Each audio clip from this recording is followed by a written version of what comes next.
अब हम तुम्हें याति महाराज के ज्येष्ठ पुत्र यदु के वंश का वर्णन सुनाने जा रहे हैं। जिस यादव कुल की कथा को सुनने से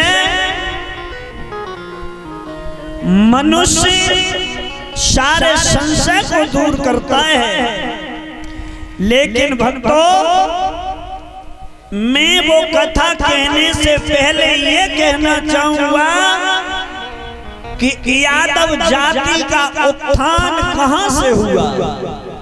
हमारा जो यदुवंश है वो कहां से चला। श्री हरि विष्णु देव की नाभि से जब कमल उत्पन्न हुआ है, कमल से ही भक्तों चतुरानन ब्रह्म प्रकट हुए।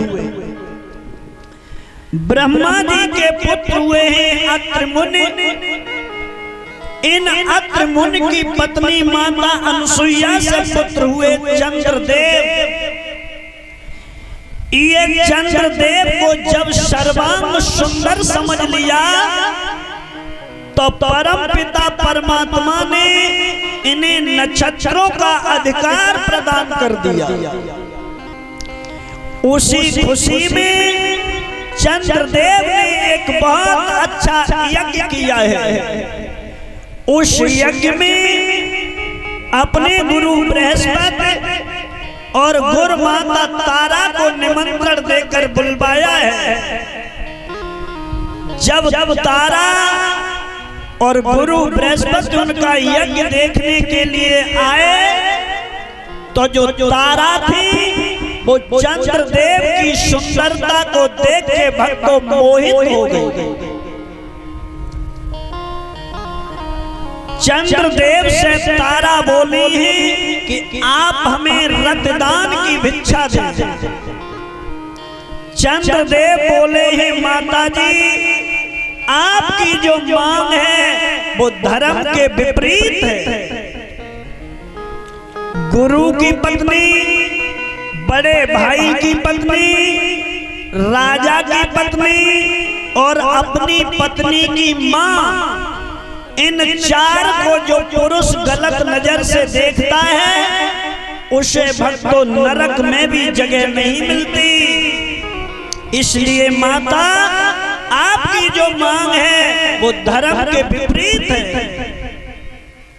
तारा बोली है चंद्रदेव अगर तुमने हमें रक्तदान की भिक्षा नहीं दी मैं तुम्हें श्राप दे दूंगी। इसी श्राप के भय के कारण चंद्रदेव ने तारा को रक्तदान की भिक्षा दी, जिनसे एक पुत्र पैदा होता है जिसका नाम भक्तों बुध रखा गया। यही बुध नाम के बालक आगे चलकर वेदों के प्रकांड विद्वान हुए। बुध महाराज अंबिका वन की तलैटी में वेदों का स्वाध्याय करने लगे हैं और उधर सूर्यवंशी जो सुधुम्न है, जब शंकर जी के श्राप के कारण अंबिका वन में इला नाम की स्त्री बना था तो बुध और इला का वहीं पर गंधर्व विवाह होता है, जिससे एक पुत्र पैदा होता है जिसका नाम भक्तों पुरुरवा रखा गया। पुरुरवा का विवाह उर्वशी नाम की अप्सरा से हुआ है।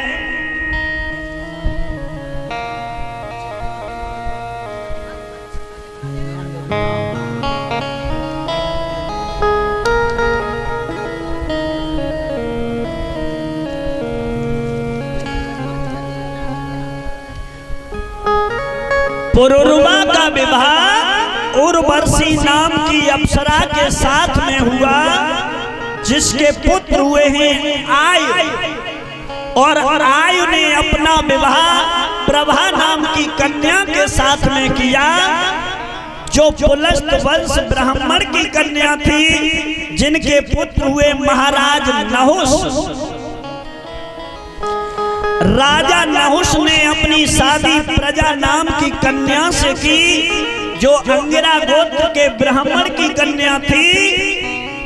इनके पुत्र हुए महाराज याति, और याति ने अपना विवाह शुक्राचार्य की बेटी देवयानी के साथ में किया, जिनसे पुत्र हुए यदु, और इन्हीं यदु से हमारा यदुवंश चला।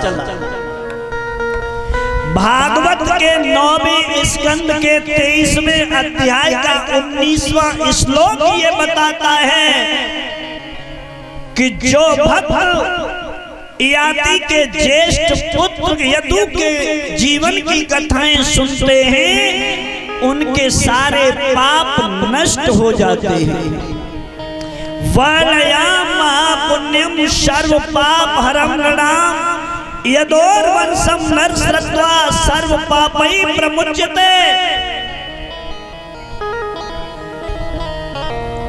इन्हीं यदु महाराज की 55वीं पीढ़ी पर पहुंचकर ब्रजमंडल के कारागार में भगवान यादवेंद्र सरकार योगी राज कृष्ण का अवतार हुआ था। भागवत में तो भक्तों यहाँ तक प्रमाणित किया गया है कि आज तक भारत की भूमि पर इतना धर्मज्ञ शासक कोई नहीं हुआ जो 100 अश्वमेध यज्ञ पूरे कर पाता। ये महाराज नहुष हुए हैं, जो यदु के बाबा थे। लेकिन भक्तों, महाराज नहुष से एक भूल हो गई। अगर ये भूलें न होती तो यादव जाति कितनी कोई समर्थ जाति नहीं होती। जब 100 यज्ञ इन्होंने पूर्ण किए हैं, देवताओं के सबसे बड़े पद इंद्र का अधिकार जब इन्हें मिल गया, तो पहले वाले इंद्र की पत्नी है, जिसका नाम है भक्तों सची।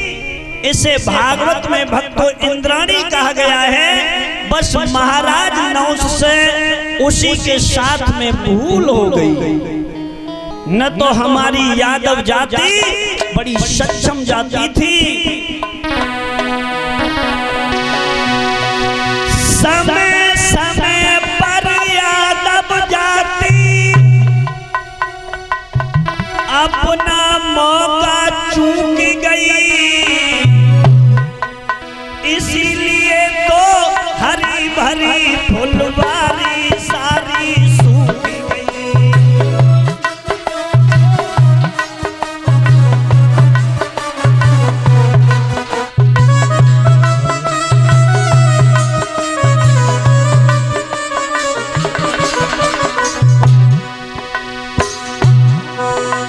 समय समय में हिंदू जाति ये हो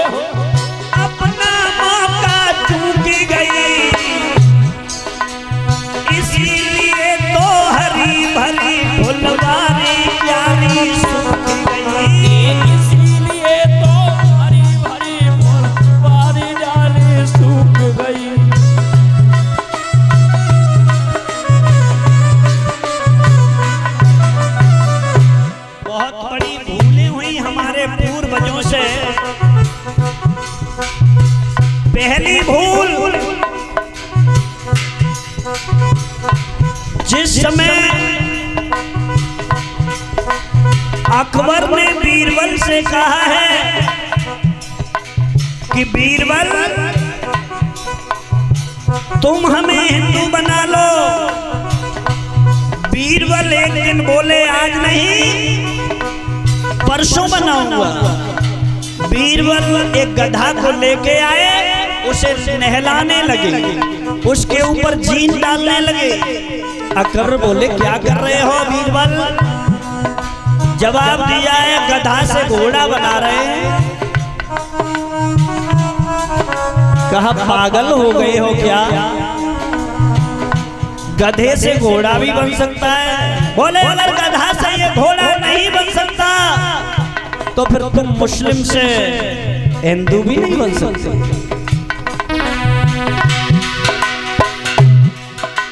समय समय पे हिंदू जाति अपना मौका चूक गई,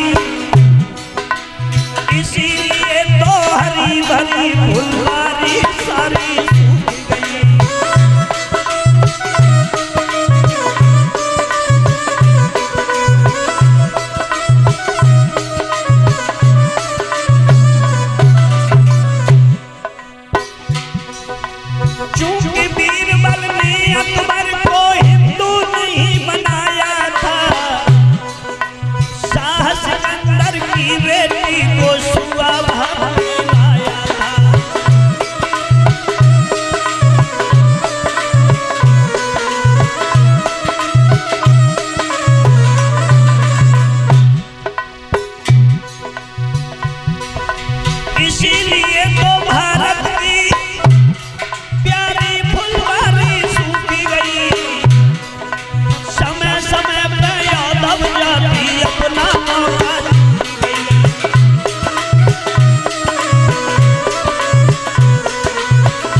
समय समय